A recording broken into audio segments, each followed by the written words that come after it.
There is a road in southern Wisconsin where the fields run dark at night. A rural road, a quiet road, the kind of place where headlights stretch ahead of you, cornfields press in from both sides, and the only thing you expect to see moving in the ditch is a deer. But for decades, people near Elkhorn, Wisconsin have claimed they saw something else. Something large, hairy, wolf-like, something that ran on all fours, then rose onto two legs. Witnesses said it had glowing eyes, a massive chest, long claws, a head like a wolf, and a body that looked disturbingly close to human. Some called it a monster. Some called it a misidentified animal. Some called it a hoax. But the name that stuck was far stranger: the Beast of Bray Road. Tonight we follow the tire tracks, the claw marks, and the stories whispered along one of America's strangest country roads. This is the legend of Wisconsin's werewolf. Welcome to Legends and Lore, where reality and the unexplained collide. Some legends begin in ancient ruins. Some begin in haunted houses. Some begin under desert skies full of strange lights. But others begin much closer to home, on a road you could drive tonight, past barns, mailboxes, fence lines, cornfields, and patches of woods that look harmless in daylight. The Beast of Bray Road is one of those legends. It does not ask you to imagine another world. It asks you to imagine your own road home, and something waiting beside it. Bray Road is a real place. It runs through rural country near Elkhorn, Wisconsin in Walworth County. By itself, it does not look like the kind of road that should become famous. There are no ancient castles, no towering mountains, no ruined abbeys, no obvious reason for a monster to choose it. And maybe that is part of the unease, because the Beast of Bray Road is not a legend from some remote wilderness no one can reach. It belongs to farm country, to driveways and fence posts, to ditches and tree lines, to the kind of Midwestern darkness where ordinary things can become strange very quickly. In the daytime, the landscape can look peaceful: rolling fields, old barns, patchy woods, country homes. But at night, the road changes. Headlights flatten everything into shadow and motion. A mailbox becomes a crouched figure. A fence post becomes a watching shape. An animal's eyes flash from the ditch and vanish. And if you are already alone, already tired, already watching the edges of the road for deer, your mind starts filling in the dark. That is the skeptic's answer. That is the rational answer. But it is not the answer the witnesses gave. The witnesses did not say they saw a deer. They did not say they saw a dog. They did not say they saw a wolf and got confused. They said they saw something that should not exist, something halfway between human and animal, something that made an ordinary road feel like the edge of a nightmare. For a while, the Beast of Bray Road was not a famous legend. It was rumor, local talk, stories moving quietly through the area. Someone saw something strange near the road. Someone else heard about chickens being taken. Someone claimed a large wolf-like creature had been eating roadkill. Another person said it ran upright. These kinds of stories can stay local forever. Most do. They move through gas stations, diners, school hallways, and back porches. People laugh. People exaggerate. People say they know someone who knows someone.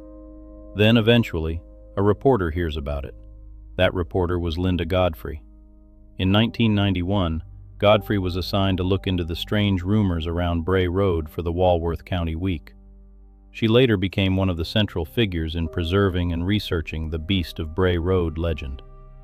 Her article described rumors that had been floating around for about 2 years before she heard them. A wolfish-looking creature that ran on 2 legs, stole chickens, ate roadkill, and scared locals around the Bray Road area. Godfrey began skeptical. That matters, because the best investigators of strange stories are not the people who believe everything immediately. They are the people who ask questions, who listen, who look for patterns, who notice when ordinary people tell extraordinary stories with no obvious reason to lie. And as Godfrey spoke with witnesses, the story became harder to dismiss. Not because one person claimed to see a monster, but because multiple people, in different circumstances, seemed to describe something similar. A tall, powerful, wolf-like figure, sometimes on 4 legs, sometimes on 2, sometimes near the road, sometimes near fields, sometimes scavenging, sometimes watching. And that is where a rumor becomes a legend. When one story finds another, then another, then another, until a place that looked ordinary yesterday starts to feel haunted by possibility. Descriptions of the Beast of Bray Road vary. That is important. Real witness accounts almost always vary. Memory is imperfect. Fear distorts detail. Night changes shape and distance. But certain elements return again and again. The creature is usually described as large, hairy, muscular, canine. It has often been compared to a wolf, a werewolf, or some kind of dogman. Witnesses have described glowing eyes, often yellow, orange, or red. Some say the creature moved on all 4s like an animal. Others say it stood or ran on 2 legs like a person. That detail is the one that turns the story from unusual animal sighting into nightmare. Because a large wolf is frightening, a bear is frightening, a strange dog in the road is frightening. But an animal that rises onto 2 legs and looks back at you, that touches something older, something buried deep. The fear of the predator, the fear of the human shape being wrong, the fear that the thing outside the light understands you. Some witnesses describe the creature eating roadkill. That detail may sound almost funny at first, a monster scavenging along a rural road. But it is also one of the details that makes the story feel oddly grounded. Because if something large and animal-like were roaming farm country, roadkill would be easy food. Deer, raccoons, small animals, whatever the tires left behind. The creature was also said to appear near farm animals, fields, and wooded patches. This was not a castle monster, not a sea serpent, not a phantom in a cemetery. It was a roadside predator. And that is why the Beast of Bray Road is so effective as a legend. It does not wait in a forbidden place. It waits where people actually drive. One of the most memorable kinds of Bray Road stories involves a driver alone at night. That setting appears again and again in American folklore. A lonely road, a dark field, the car as a small bubble of safety, the headlights as your only protection, and something just beyond them. In some versions of Bray Road accounts, witnesses report seeing a large shape crouched near the roadside. At first, it looks like an animal, maybe a dog, maybe a wolf, maybe something feeding. Then it turns. The eyes catch the light. The body is too large. The shoulders are too broad. And then the impossible part happens. It rises, not like a bear rearing up for a moment, not like a deer stumbling, but like something that can stand, something that knows how to use 2 legs. And suddenly the car does not feel like safety anymore. It feels thin, glass, metal, a door handle, a lock, a machine that could stall.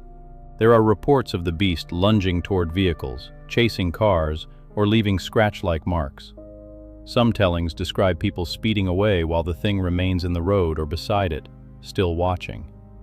Can these accounts be verified? Not in the way a court would demand. No clear photograph, no body, no specimen, no DNA sample that ended the argument. But folklore is rarely built from courtroom evidence. It is built from stories that get under the skin. And the image of the Beast of Bray Road rising in the headlights is one of those images. Because everyone who has driven a lonely road at night knows the feeling. You see something in the ditch, you slow down, you squint, you try to decide what it is, and for 1 second before reason catches up, it could be anything. The Beast of Bray Road is often called Wisconsin's werewolf, but if you want to be more precise, it belongs to a wider category of modern American folklore often called dogman sightings. Dogman stories appear in different places under different names. Michigan has its Dogman. Louisiana has the Rougarou. France had the Beast of Gévaudan.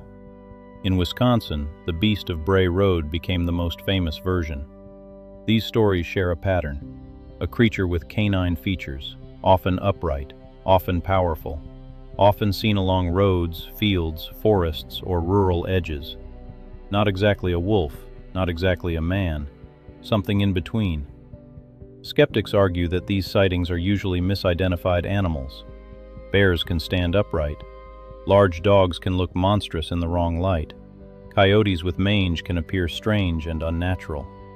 Wolves do exist in Wisconsin, though their range and population history complicate simple explanations depending on the time and place.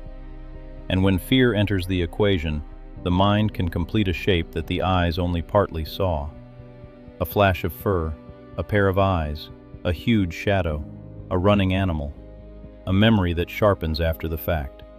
That explanation is reasonable, but believers point to the consistency of the reports, the upright movement, the size, the shoulders, the feeling witnesses describe, the sense that what they saw was not merely unfamiliar, but wrong. That word comes up in many strange encounter stories. Wrong. Not impossible in a scientific sense, not always supernatural, just wrong. A thing that does not fit. The Beast of Bray Road lives in that wrongness. Linda Godfrey did not invent the Beast of Bray Road, but she gave the legend structure. She listened to witnesses. She collected stories. She wrote about the creature at a time when many people might have laughed the whole thing away. And because she was a journalist, the story moved from local rumor into public record. That is important, because strange stories often disappear when no one takes them seriously enough to write them down. A sighting becomes a family joke. A terrifying night becomes something a witness stops talking about because no one believes them. A local rumor fades when the people who remember it move away or die. Godfrey preserved the Bray Road stories, and in doing so, she changed them. That is not a criticism. That is how folklore works. When a story is written down, it becomes more stable. It becomes easier to share. It gets a title, a location, a cast of witnesses, a shape, a legend. Godfrey later wrote The Beast of Bray Road, tailing Wisconsin's werewolf, and her work helped the creature become one of Wisconsin's best-known modern legends. She remained associated with the topic for decades, and Wisconsin newspaper groups noted her role as the reporter who first covered what became known as the Beast of Bray Road when reporting on her death in 2022. But here is the complicated part. The act of documenting a legend can strengthen it. Once a place becomes known for a monster, more people look for the monster. More people interpret strange sights through that lens. The legend gives the unknown a name. And once the unknown has a name, it becomes much easier to see. That does not mean every sighting is false. It means the relationship between witness, place, and story becomes tangled. Did people see the beast because the legend existed? Or does the legend exist because people saw the beast? That question sits at the heart of Bray Road. So what is the Beast of Bray Road? The first possibility is misidentification. This is the skeptic's strongest theory. A bear, a large dog, a wolf, a coyote with mange, a deer seen badly in headlights, a normal animal transformed by darkness, fear, motion, and expectation. This theory explains why no creature has ever been captured. It explains the variation in descriptions. It explains why sightings cluster around roads, fields, and woods where animals actually move. And it does not require a new species, a supernatural being, or a werewolf roaming Wisconsin. The second possibility is hoax or exaggeration. Once a story gets attention, people may add to it. Some may joke, some may lie. Some may repeat second-hand stories as if they are first-hand. Some may enjoy the attention. This happens in every famous mystery. But hoax alone is rarely satisfying, because it requires dismissing every sincere witness. And many of the people who reported seeing something did not seem to gain much from it. The third possibility is an unknown or unusual animal. Maybe not a werewolf, maybe not a monster, but some kind of large canid, escaped exotic animal, hybrid, or animal behaving in an unusual way. This explanation sounds more grounded than a supernatural creature, but it still faces the evidence problem. Where are the tracks? Where are the clear photos? Where is the body? The fourth possibility is that the beast is a modern werewolf legend. Not literally a man changing into a wolf under the moon, but a folklore pattern that refuses to die. For centuries, people have told stories about creatures that blur the line between human and animal. Werewolves, dogmen, shapeshifters, wolf spirits, cursed men. The details change by place and time, but the fear stays the same. The Beast of Bray Road may be the modern American version of an ancient fear, the predator that stands up, the animal that looks back with almost human intention, the thing that reminds us we are not always as far from the dark as we think. And then there is the fifth possibility, the one legends and lore always has to leave room for. Maybe witnesses saw exactly what they said they saw. Maybe something strange moved through the fields near Elkhorn. Maybe it was not a wolf, not a bear, not a hoax, not a story created by headlights and fear. Maybe the reason the Beast of Bray Road survives is simple. People saw something, and no one has explained it yet. Today, the Beast of Bray Road is part of Wisconsin folklore. It has been written about, debated, filmed, laughed at, believed in, and turned into a local legend. Elkhorn itself has been described as embracing its strange connection to the creature, with the late 1980s sightings helping define the modern story. But behind the legend, there is still a road, still fields, still woods, still headlights moving through the dark. Maybe the beast was only a wolf seen badly in the night. Maybe it was a bear. Maybe it was a story that grew because people wanted to believe something strange lived just beyond town. Or maybe the scariest answer is not that the beast is supernatural. Maybe the scariest answer is that something real walked those roads.